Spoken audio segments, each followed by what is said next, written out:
দেখুন, আমি যা বুঝতে পারছি তাতে বাচ্চাটাকে বাড়িতে রেখে বিপদ ডেকে আনার কোনো মানেই হয় না। সুপায়ন এখনো ধরা পড়েনি। এবার ওই বাচ্চাটাকে প্ল্যান্ট করে আপনাদের আবার নতুন কোনো বিপদে ফেলার চেষ্টা করছে কিনা সেটাতে আমি শিওর নই, তাই রিস্ক নেওয়াটা ঠিক হবে না। আরে আপনি কি বলতে চাইছেন? কি করবেন আপনি? আমি ওকে থানায় নিয়ে গিয়ে ওর ছবি তুলবো, তারপর বিভিন্ন জায়গায় সার্কুলেট করে দেবো যাতে ওর মা বাবার খোঁজ পাওয়া যায়। ময়ূক বাবু, আপনি তো শুনলেন, আপনাকে তো বললাম যে কাল রাত্রিরে ওর জ্বর এসেছিল।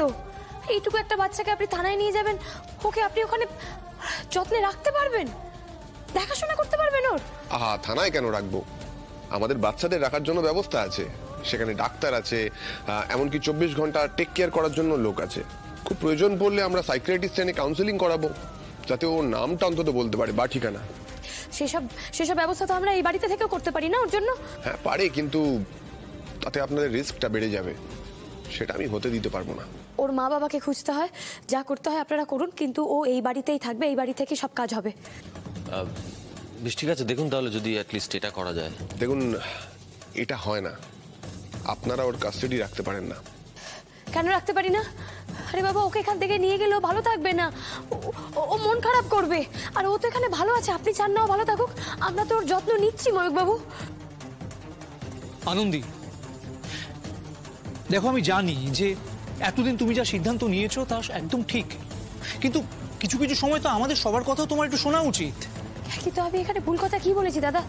উমাকে দেখে তোমাদের মনে হচ্ছে না ও তো ভালো আছে এখানে? হ্যাঁ ভালো আছে, এবং তুমি খুব ভালো যত্ন নিচ্ছ উমার। দেখো আমরা পারি বলেই তো সবকিছু করা যায় না, দেশে একটা আইন কানুন বলে তো ব্যাপার আছে। কিসের আইন? এমন কোনো আইনে লেখা নেই যে আইন সন্তানকে তার মায়ের কাছ থেকে দূরে নিয়ে যেতে পারে। আনন্দী, তুই কি বলছিস এসব?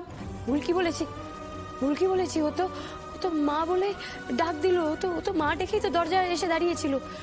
তোমাদের সামনেই তো সবটা হলো, তোমরা তো সব জানো, দেখেছো, তারপরেও তোমরা এই কথাগুলো বলছো। আনন্দী, বুঝতে পারছি, সবটা বুঝতে পারছি, একটা ভালো লাগা তৈরি হয়েছে তোমার ওর প্রতি, কিন্তু যাই হয়ে যাক না কেন এটা ভুলে গেলে চলবে না যে তুমি ওর মা নও, আইনত তুমি ওর মা হতে পারো না। ওর নিজের মা বাবা রয়েছে, এতক্ষণে দেখো হয়তো ওর মা বাবা চিন্তা করছে ওকে না পেয়ে। আনন্দী, একটু বোঝার চেষ্টা করো, আমি জানি তোমার একটু কষ্ট হচ্ছে। আরে বাবা, তোমরা বুঝতে পারছো না। ঠিক আছে, ওর মা বাবা আছে, তাকে তো আমরা চিনি না। এই জায়গাটা তো, এই বাড়িটা তো ওর জন্য নিরাপদ। এবারে ওর মা বাবার কাছে যাবে, ওকে ওর মা বাবার কাছে পৌঁছে দেওয়ার জন্য এরকম একটা নিরাপদ জায়গা থেকে ওকে নিয়ে যাওয়া হচ্ছে, এইটা কেমন যুক্তি? আমি তো সেটা বুঝতে পারছি না।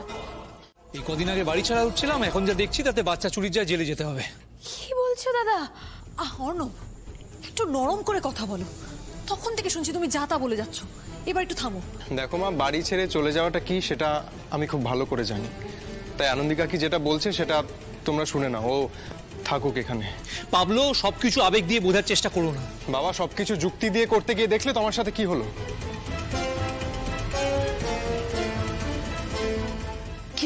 কি হলো? শুনলি? উমা এখান থেকে কোথাও যাবে না, ব্যাস ও আমার কাছেই থাকবে। দেখুন, আমি বুঝতে পারছি যে আপনারা সবাই বাচ্চাটার সাথে অ্যাটাচড হয়ে গেছেন, কিন্তু বাচ্চাটার মা বাবার পারমিশন ছাড়া এভাবে আপনারা ওকে বাড়িতে রাখতে পারেন না। ও আমার সাথেই যাবে। ও কোথাও যাবে না। ময়ূক বাবু এই বাড়িতেই থাকবে, এখানেই থাকবে, আমার কাছে থাকবে। বলতে দে দিদি, বলতে দে, যা প্রাণ চায় তাই বলতে দে। হবে তো সেটাই যেটা উমা চাইবে। মা, যা বোঝো না সেটা নিয়ে কথা বলো না, এখন আমাদের একটু সাবধানে থাকতে হবে। ও, আমি বুঝি না, তোরা বুঝিস। বুঝতে পারছিস এই বাড়িতে কি হচ্ছে? শত্রুতা ঠাম্মি, একের পর এক অঘটন, আর এত কিছু বিপদ পেরিয়ে আবার আমরা একটা বিপদের সম্মুখীন। উমা আমাদের জন্য বিপদ দাদা? না আনন্দী, ও ওভাবে বলতে চাইনি। হ্যাঁ, দাদা এইভাবে বলতে চাইনি, তুমি এইভাবে কিছু বলতে চাইছো না, কিন্তু কাজে করে দেখিয়ে দিচ্ছ। তুমি তো ময়ূক বাবুকে ফোনটা করেছো ওকে নিয়ে যাওয়ার জন্য, তাই না? তুমি কাঁদছো কেন? মা কাঁদলে উমাও কাঁদবে। এই শোন, তুই আমাকে ছেড়ে না কোথাও যাবি না, তুই আমার কাছে থাকবি, কোথাও যাবে না ও।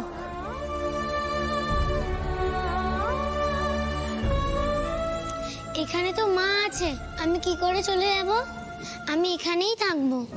কে মা? তোমার মা কে উমা? ও মা দুর্গাকে নিজের মা বলছে। উনি তো সব জায়গায় আছেন উমা, এই বাড়িতে, বাড়ির বাইরে, আমাদের শেল্টারে, থানায়, মন্দিরে। তুমি আমার সাথে চলো, আমি তোমার আসল মা বাবাকে খুঁজে দেবো। তোমার মুখটা তো ঢাকা, আমায় নিয়ে চলে যাবে বলছে, তুমি তো কিছুই বলছো না। আমি বলছি ও থাকবে ময়ূক বাবু, আপনি প্লিজ একটু বোঝার চেষ্টা করুন। আনন্দি প্লিজ তুমি এরকম করো না। ময়ূকবাবু যখন ওকে নিয়ে যেতে চাইছে প্লিজ নিয়ে যাক, আর বাধা দিও না। সেরকম হলে তুমি গিয়ে দেখা করে আসবে।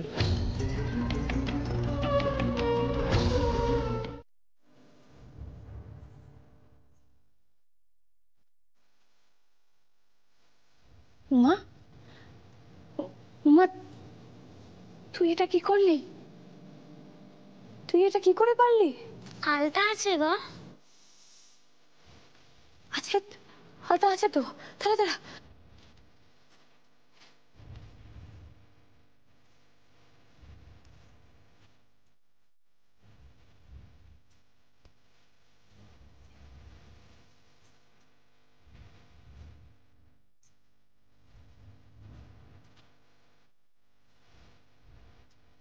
দেখলি, তোরা দেখলি সবাইকে কেমন চুপ করিয়ে দিল। এ হচ্ছে মায়ের লীলা। জয় মা, জয় মা। মা তুমি আছো, মা তুমি নিশ্চয়ই আছো। এই মায়ের লীলা ছাড়া আর কিচ্ছু হতে পারে না, মায়ের পরম লীলা এটা। আর কোনো অসুবিধা হবে না মায়ের পুজোয়, আমি এখানেই থাকবো। তা হয় না মা।